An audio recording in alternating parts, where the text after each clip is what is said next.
ఇంకేనా మామూలు బాగా చదువుకుంటారు. చదువు అనేది వారి యొక్క ఇంట్రెస్ట్ బట్టి ఉంటుంది. వారి యొక్క తల్లిదండ్రులు ప్రోత్సాహం ప్లస్ స్కూల్లో చెప్పే ఉపాధ్యాయుల యొక్క ప్రోత్సాహం ఇద్దరు కలిస్తేనే మంచి రిజల్ట్ వస్తాయి. ఎక్కడో బయట డబ్బులు ఖర్చు పెట్టేసి వేలు ఖర్చు పెట్టేసి మీ యొక్క ఆర్థిక స్థితిలో ఇంకొంచెం డ్యామేజ్ చేసుకునే కన్నా ఇప్పుడు మేడం గారు చెప్పినట్టు సార్ చెప్పినట్టు ఇక్కడ కేవలం స్కూల్లో ఉపాధ్యాయులే కాదు, వారికి తగ్గట్టు తల్లిదండ్రులు కూడా వాళ్ళు ప్రోత్సహించాలి. ఇద్దరు ఒకవైపు తల్లిదండ్రుల ప్రోత్సాహం, రెండో వైపు ఉపాధ్యాయుల ప్రోత్సాహం ఉంటే ఈ మెరాకల్స్ చేయొచ్చు. ఇంకొక పెద్ద అడ్వాంటేజ్ అంటే రూరల్ ఏరియాలో గ్రామీణ ప్రాంతాల్లో గవర్నమెంట్ స్కూల్స్ లో చదువుకునే పిల్లలకి ఏమైందంటే ఒక విధమైన టౌన్ లో ఉన్న వాళ్ళకి ఫిజికల్ గా ఉండదు, మెంటల్ గా మనకన్నా స్ట్రాంగ్ ఉండొచ్చేమో, కానీ మానసికంగా కానీ శారీరకంగా కానీ ఫిట్నెస్ మనకు ఉంటుంది.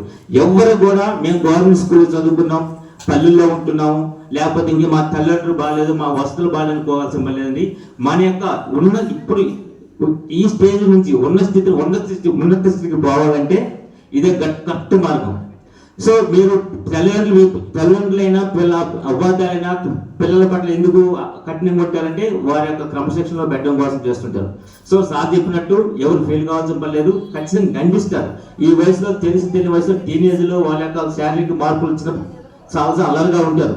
అలాంటప్పుడు టీచర్స్ ఎవరైనా ఉపాధ్యాయులు ఎవరైనా గట్టిగా మందలించినప్పుడు తల్లిదండ్రులు వాళ్ళ వశం నుంచి ఆలోచించాలి. ఏదో మా పిల్లలు నన్నాదనో లేకపోతే ఏదో వీళ్ళకి కంప్లైంట్ చెప్తేనో మీరు దాన్ని రియాక్ట్ కావాల్సిన పని లేదు. ఒక్కసారి వారి వైపు నుంచి మీరు ఆలోచించి మనకు కావాల్సిన బాధ్యత ఏంటి, ఎవరు చేసిన ఉపాధ్యాయులు కానీ తల్లిదండ్రుల ముఖ్య బాధ్యత అంటే పిల్లల అభివృద్ధిలో చెందడం. వాళ్ళ అభివృద్ధికి మనం ఏ విధంగా తోడ్పాటు అందిస్తున్నామో, ఎట్లాంటి పరిస్థితి కల్పిస్తున్నాం, దాన్ని బట్టి వారి యొక్క భవిష్యత్తు ఆధారపడి ఉంటుంది. చాలా సంతోషం ఉంది. నేను దాదాపు ఎప్పుడు 30 ఏళ్ళ క్రితం గవర్నమెంట్ స్కూల్లో మీ దగ్గర చదువుకున్నాను. ఈరోజు ఒక రకంగా మంచి పొజిషన్ వచ్చినామంటే బికాస్ ఆఫ్ రూట్స్. చాలా మందికి ప్రైవేట్ స్కూల్స్ లో టౌన్ లో చదువుకున్న వాళ్ళకి ఫిజికల్ ఫిట్నెస్ ఉండట్లేదు.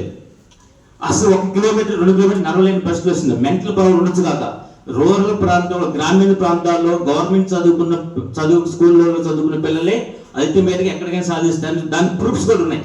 సో మీరు ఎక్కడ ఇన్ఫాక్ట్ ఆత్మనిర్భరత భావాన్ని కోల్పోవాల్సిన పని లేదు. ఎస్పెషల్లీ చిల్డ్రన్స్ ఇప్పుడు గవర్నమెంట్ చాలా ఇన్ఫ్రాస్ట్రక్చర్ చేసింది. ఒకప్పుడు బోర్డు చూశాను, స్కూల్స్ మంచి ఫ్రీ మీల్స్ ఇస్తున్నారు. ఈ మాత్రం ఎడ్యుకేషన్ ఇవ్వాలంటే టౌన్స్ లో లక్షల రూపాయలు ఖర్చు పెట్టి 70 నుంచి 80 వేల రూపాయలు ఖర్చు పెడితే 10th క్లాస్ పిల్లలు చదువుకునే పరిస్థితి ఉంటుంది. ఆ ఇన్వెస్ట్మెంట్ అంటే మీరు కానీ పెద్ద చదువులకు ఉపయోగించుకున్నట్లయితే మీకు ఆర్థికంగా ఉంటారు, శారీరకంగా ఉంటారు, మానసికంగా బాగుపడతారు.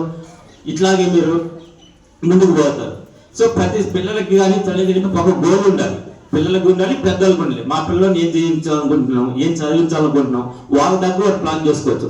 ఈ గవర్నమెంట్ ఇచ్చినట్టు ఈ సౌకర్యాన్ని డబ్బులు ఖర్చు పెట్టుకోవడానికి ఫర్దర్ ఎడ్యుకేషన్కి ఎక్కువ వేరే పెద్ద చదువుల కోసం డబ్బులు దాచి పెట్టుకొని పిల్లలు కూడా ఈ యొక్క అవకాశాన్ని సద్వినియోగం చేసుకొని ఒక గోల్ పెట్టుకొని చదువుకోవాలి.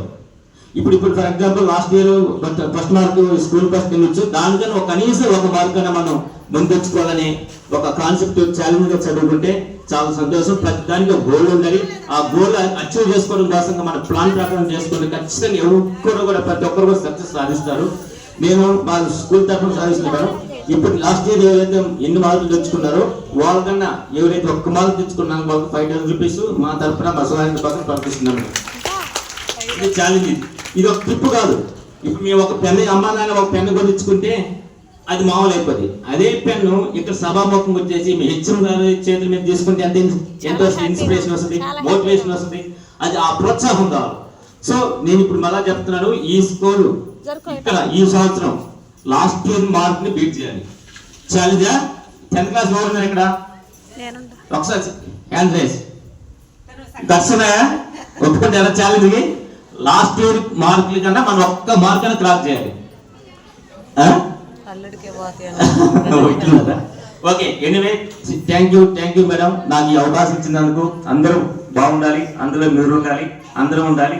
ఇలాగే గవర్నమెంట్ స్కూల్స్ చాలా చక్కగా ఇలాంటి వాతావరణం ఏర్పడినందుకు ఈ అవకాశం కల్పించినందుకు హెచ్ఎం నారాయణ గారికి పెద్దలకి ధన్యవాదాలు చెప్పుకుంటున్నాను. All the best. Thank you.